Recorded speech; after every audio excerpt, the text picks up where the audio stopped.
47 मंजिला इमारत को 10 सेकंड्स में गिराने वाली कंपनी नस्ला टावर गिराने के लिए तैयार। ये जानने के लिए आप हमारे चैनल को सब्सक्राइब कीजिए, साथ ही बेल नोटिफिकेशन को क्लिक कीजिए।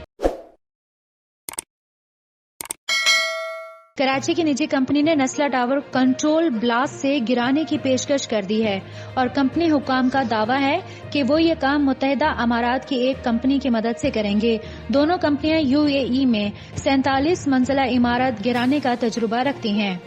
आपको बताएं कि नस्ला टावर को कंट्रोल्ड डेमोलिशन से गिराने के लिए कराची की company high tech electronics and machinery मैदान में आ गई है। कंपनी हुकाम का दावा है कि वो मुत्तहिदा अरब अमारात में मौजूद ग्रैंड बिल्डिंग डेमोलिशन कंपनी के साथ मिलकर 15 मंजिला नस्ला टावर को मिसमार कर सकते हैं। कंपनी के मुताबिक वो गुज़िश्ता साल यूएई में 47 मंजिला और 144 फ्लोर्स पर मुश्तमिल अल मीना प्लाजा को 10 सेकंड्स में मिसमार करके Guinness book of world record में अपना नाम दर्ज करा चुके हैं।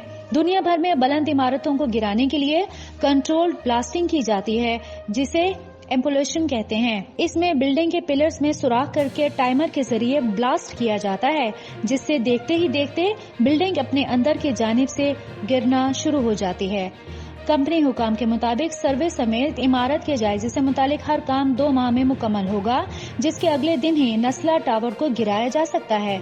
अतराफ की इमारतों और तामीरात को महफूज बनाने के लिए जियो टेक्सटाइल फैब्रिक का इस्तेमाल किया जाएगा।